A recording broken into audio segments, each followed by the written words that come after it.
today unboxing is on the Tomica red box release for the month of July, and that's the Honda Fit casting. This is the only red box release for the month of July. I believe production has been disrupted due to obvious reason, and this Honda Fit is also no stranger to majority of the Tomica collectors. There's a number of Honda Fit in the Tomica red box range throughout the years. Same Tomica 50th anniversary sticker in gold at the scale of 1:61 is inconsistent as well. Two features for this Honda Fit, that's the standard factory suspension and also the opening rear doors.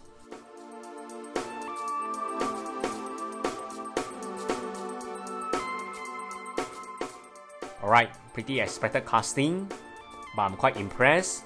We have the plastic insert headlights for the Honda Fit. I recall the past release was painted headlights. The Honda badge on the front is clear. Standard Tomica button wheels with factory suspension. Likewise for the other side. Opening rear doors, which is a delight for majority of the Tomica collectors, including me. And a very down-to-earth casting with beautiful paint job. What I really like about Tomica is they really cover a wide range of vehicles. Although majority are JDM because they are Japanese maker, they cover a majority of vehicle which you see every day on the street, and that means we have a wide and interesting variety in our collection. More Tomica unboxing coming, and remember to like, share and subscribe to this channel. Thanks everyone, bye!